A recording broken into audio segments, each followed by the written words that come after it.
Welcome students in part 2 of Introduction to Biotechnology.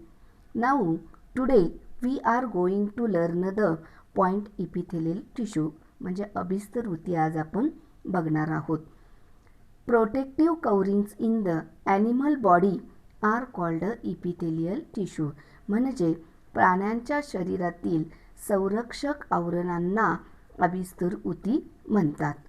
Cells of epithelial tissues are separated from the cells of other underlying tissues by a fibrous membrane म्हणजे अभिस्तर ऊतीतील पेशी हे त्यांच्या खाली असलेल्या इतर ऊतींच्या पेशींपासून तंतुमय पटलाने वेगळ्या झालेल्या असतात.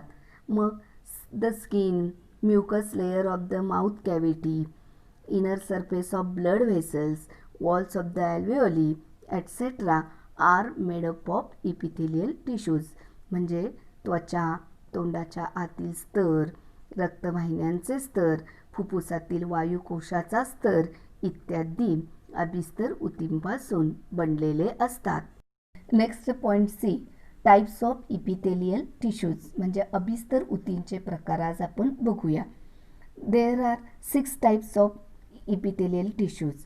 तर कोणकोणते आहेत तर बघूया. फर्स्ट स्क्वॅमस इपिथेलियम म्हणजे काय तर सरळ पट्टकी अभिस्तर. त्यानंतर सेकंड टाईप आहे स्ट्रॅट्रिफाईड इपिथेलियल म्हणजे स्तरित पट्टकी अभिस्तर. देन थर्ड ग्लँड्युलर इपिथेलियम म्हणजे काय तर ग्रंथील अभिस्तर. त्यानंतर फोर्थ काय आहे बघा कॉल्मनर इपिथेलियम म्हणजे स्तंभीय अभिस्तर. फिफ्थ काय आहे सिलिटेड इपिथेलियम म्हणजेच त्याला काय म्हणतात रोमक अभिस्तर ऊती. आणि त्यानंतर सिक्स्थ क्युबिडॉइल इपिथेलियम म्हणजे काय तर घनाभरूप अभिस्तर. हे इपिथेलियल टिश्यूचे 6 प्रकार आहेत. तर आपण आज या व्हिडिओमध्ये त्याचं लोकेशन, स्ट्रक्चर, या ऊतींचे लोकेशन, स्ट्रक्चर आणि फंक्शन काय आहेत ते बघूया. Then first type see squamous epithelium म्हणजे काय तर सरळ पट्टकी अभिस्तर आपण बघूया. तर त्याचं लोकेशन काय आहे बघा. Inner surface of mouth, oesophagus, blood vessels and alveoli म्हणजे या कुठं आढळतात तर तोंड, अन्ननलिका, रक्तवाहिन्या, फुफ्फुसातील वायुकोश यांची आतील बाजू यामध्ये या स्क्वॅमस इपिथेलियल टिश्यूज आढळतात. त्याचं स्ट्रक्चर कसं असतं तर thin, small, flat cells form semi permeable membrane म्हणजे पातळ, बारीक, चपट्या पेशींचे अर्धपार पटल असतं. त्याचं कार्य काय आहे, फंक्शन काय आहे तर सिलेक्टिव्ह ट्रान्सपोर्ट ऑफ सबस्टन्सेस म्हणजे ठराविक पदार्थांचे वहन करण्याचं काम ह्या कोण करतात स्क्वॅमस इपिथेलियम टिश्यूज करतात. देन सेकंड टाईप आहे स्ट्रॅट्रिफाईड इपिथेलियम म्हणजे काय तर स्तरित पट्टकी अभिस्तर. तर याचं लोकेशन काय आहे बघा तर आउटर लेयर ऑफ स्किन म्हणजे या कुठं आढळतात तर त्वचेच्या बाह्य स्तरामध्ये आढळतात. यांचं स्वरूप कसं आहे मेनी लेयर्स ऑफ सेल्स म्हणजे पेशींचे एकावर एक असे अनेक थर असतात. आणि यांचं फंक्शन काय आहे तर prevention of wearing organs and protection of organs म्हणजे अवयवांची झीज रोखणं आणि संरक्षण करण्याचं काम ह्या कोण करत असतात stratified epithelium tissues. Then third type बघायचं आहे ग्लँड्युलर इपिथेलियम टिश्यूज म्हणजे काय ग्रंथील अभिस्तर. याचं लोकेशन कुठं आहे तर इनर लेयर ऑफ स्किन म्हणजे काय त्वचेच्या आतील स्तरामध्ये या ग्लँड्युलर इपिथेलियम टिश्यूज आढळतात. स्ट्रक्चर कसं आहे याचं cells contain vesicles packed with secretory material म्हणजे पेशीमध्ये स्त्रावक पदार्थाने भरलेल्या पुटिका असतात. आणि याचं फंक्शन जे आहे तर ते काय आहे secretion of sweet, oil and mucus म्हणजे घाम, तेल, श्लेष्मल किंवा इतर स्त्राव स्त्रवण्याचं काम कोण करतात ग्लँड्युलर इपिथेलियम टिश्यूज करतात. देन आता बघूया कॉल्मनर इपिथेलियम टिश्यू म्हणजे स्तंभीय अभिस्तर टिश्यूज बघायचे आहेत. तर त्याचं लोकेशन कुठं आहे, त्या कुठं आढळतात, तर inner surface of intestine and alimentary canal, म्हणजे आतड्याचा आणि अन्नमार्गाच्या आतील स्तरामध्ये ह्या कॉल्मनर इपिथेलियम टिश्यूज आढळतात. आता याचं स्ट्रक्चर कसं आहे, column like tall cells, upper free surface bears folds made of these cells at a places of absorption, म्हणजे खांबासारख्या उभट पेशी असतात या, आणि शोषणाचे कार्य चालवणाऱ्या ठिकाणी म्हणजे वरच्या भागात या पेशींच्या घड्या असतात. याचं फंक्शन काय आहे, तर secretion of digestive juices, absorption of nutrients, म्हणजे पाचक रस स्त्रवणे आणि पोषण द्रव्यांचं शोषण करण्याचं काम कोण करतात, कॉल्मनर इपिथेलियम टिश्यूज करतात. त्यानंतर फिफ्थ टाईप आहे सिलिएटेड इपिथेलियम, म्हणजेच काय त्याला म्हणायचं, रोमक. मग ह्या कुठं आढळतात, याचं लोकेशन काय आहे, तर inner surface of respiratory track, म्हणजे श्वसन मार्गाच्या आतील बाजूस या सिलिएटेड इपिथेलियल टिश्यूज आढळतात. मग याचं स्ट्रक्चर कसं आहे, तर upper free surface of cells bears minute hair like processes, तर पेशींना केसांसारखी रोमके असतात आणि यांचं फंक्शन काय आहे, push mucus and air forward to keep the air passage free, म्हणजे श्लेष्मल द्रव्य व हवा पुढे ढकलून श्वसन मार्ग मोकळा करण्याचं काम कोण करत असतात, या सिलिएटेड इपिथेलियम टिश्यूज करत असतात. Then sixth type see cuboidal epithelium, म्हणजेच काय, तर घनाभरूप अभिस्तर ऊती. ह्या आपल्याला कुठं आढळून येतात, तर tubules of kidney and salivary gland, वृक्कनलिका आणि लाळग्रंथी याच्यामध्ये या टिश्यूज आढळतात. आता याचं स्वरूप काय आहे बघा, सेल्स आर, याचे जे सेल्स आहेत तर सेल्स आर क्युबॉइल, म्हणजे घनाकृती पेशी असतात, आणि याचं फंक्शन जे आहे ते काय आहे, reabsorption of useful materials from urine and secretion of saliva, म्हणजे मूत्रातील उपयुक्त असे घटक शोषणे आणि लाळ स्त्रवणे, हे काम क्युबॉइल इपिथेलियम टिश्यूचं आहे.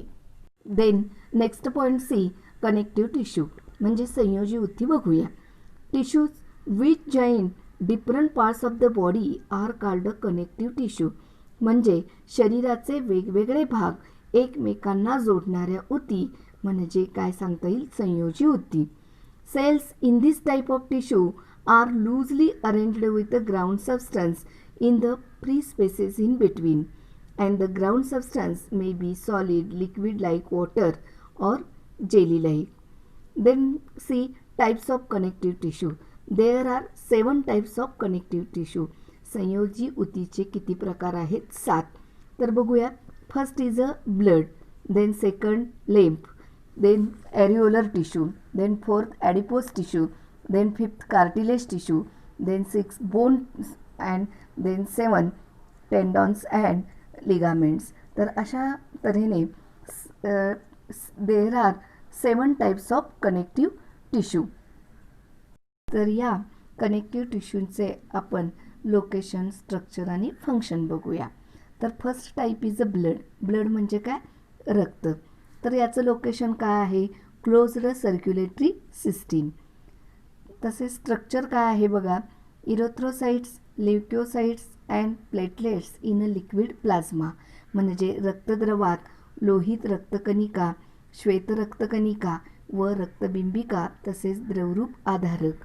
आणि याचं फंक्शन काय आहे, तर transport of oxygen, nutrients, hormones and waste, म्हणजे ऑक्सिजन, पोषक द्रव्ये, संप्रेरके व उत्सर्जित पदार्थांचं वहन करण्याचं काम कोण करतं, ब्लड.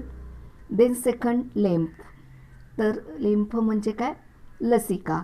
तर याचं लोकेशन कुठं आहे बघा, तर all around the cells in the body, म्हणजे ह्या ज्या लसिका आहेत तर त्या कुठं आढळतात, आपल्याला शरीरातील पेशींच्या सभोवताली आढळतात. स्ट्रक्चर बघा, fluid oozed out of blood capillaries contain leucocytes and liquid ground substance, म्हणजे रक्तकेशिकांतून पाझरणारा द्रव, यात श्वेत रक्तकणिका, व द्रवरूप आधारक असे स्वरूप असते.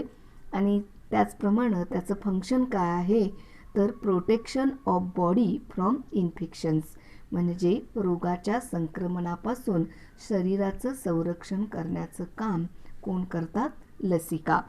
देन थर्ड टिश्यू ॲरिओलर टिश्यू, म्हणजे काय, विरलुती. तर याचं लोकेशन काय आहे बघा, between the skin and muscles around blood vessels, म्हणजे त्वचा व स्नायूंच्या दरम्यान आणि रक्तवाहिन्यांच्या आजूबाजूला आपल्याला ह्या ॲरिओलर टिश्यूज आढळतात. स्ट्रक्चर आहे काय तर different types of cells loosely arranged and supported by a jelly like ground substance and elastic fibres. आणि फंक्शन काय आहे, सपोर्ट्स इंटरनल ऑर्गन्स, म्हणजे आंतरइंद्रियांना आधार देण्याचं काम ह्या उती करत असतात. Then fourth tissue see adipose tissue. Adipose tissue म्हणजे काय, चरबीयुक्त उती. तर या उतींचं लोकेशन कुठं आहे तर below the skin and around internal organs, म्हणजे त्वचेखाली व अंतर्गत अवयवांच्या आजूबाजूला या ॲडिपोज टिश्यू आपल्याला आढळतात. Structure cells filled with fat droplets jelly like ground substance, म्हणजे मेदपिंडाने भरलेल्या पेशी, जेलीसारखा आधारक. आणि फंक्शन काय आहे याचं तर insulation, supply of energy and storage of fats, म्हणजे उष्णता रोधन, ऊर्जा पुरवणे आणि स्निग्ध पदार्थ साठवून ठेवण्याचं काम या ॲडिपोज टिश्यू करतात. Then next tissue C cartilage. Cartilage म्हणजे काय तर कुर्चा किंवा कास्ती. तर या कुठं आढळतात, याचं लोकेशन काय कुठं आहे तर नोज, इयर, त्याचप्रमाणे ट्रॅकिया यामध्ये या कार्टिलेज टिश्यू आढळतात. स्ट्रक्चर काय आहे त्याचं, cells supported by fibrous flexible jelly like ground substance, म्हणजे पेशी व तंतुमय आणि लवचिक जेलीसारखा आधारक असतो. आणि फंक्शन काय आहे, lubricates the surface of bones give support and shape to organs, म्हणजे हाडांचे पृष्ठभाग गुळगुळीत करणे व अवयवांना आकार देण्याचं काम या कार्टिलेज टिश्यू करत असतात. Then sixth type see bones. Bones म्हणजे काय, हाडे. तर याचं लोकेशन बघा कुठं आहे, skeleton that is a specific structure extending throughout the body, म्हणजे संपूर्ण शरीरभर हे टिश्यूज, बोन्स टिश्यूज असतात. Structure osteocytes embedded in solid ground substance made up of calcium phosphate, म्हणजे कॅल्शियम फॉस्फेटपासून बनलेला घनरूप आधारक व त्यात ऑस्टिओसाइट्स म्हणजे अस्थिपेशी नावाच्या रुतलेल्या पेशी असतात. आणि फंक्शन काय आहे, supports and protects different organs help in movement, म्हणजे शरीराच्या सर्व अवयवांना आधार देणं, त्याचप्रमाणे हालचालीस मदत करणं आणि सर्व अवयवांचं संरक्षण करण्याचं काम ह्या कोण करतं तर बोन्स करतात. Then last point see tendons and ligament, म्हणजे काय तर स्नायुरज्जू व अस्थिबंध. तर ह्या कुठं असतात तर ॲट द जॉईंट्स, म्हणजे सांध्याच्या ठिकाणी. टेंडॉन्स तर fibrous strong less elastic and ligaments strong and highly flexible, म्हणजे टेंडॉन्सचं स्ट्रक्चर कसं आहे, फायबरस तंतुमय, त्याचप्रमाणे स्ट्रॉंग अँड लेस इलॅस्टिक म्हणजे कमी लवचिक असे टेंडॉन्स असतात. आणि लिगामेंट्स कसे असतात, एकतर स्ट्रॉंग अँड हायली फ्लेक्झिबल म्हणजे अतिशय लवचिक आणि मजबूत असतात. तर टेंडॉन्सचं फंक्शन काय आहे बघा, जॉईन मसल्स टू बोन्स, म्हणजे स्नायूंना हाडांशी जोडण्याचं काम कोण करतात, टेंडॉन्स करतात. आणि लिगामेंट्सचं फंक्शन काय आहे, join two bones to each other, म्हणजे दोन हाडांना जोडण्याचं काम हे कोण करतं, लिगामेंट्स या टिश्यूज करतात.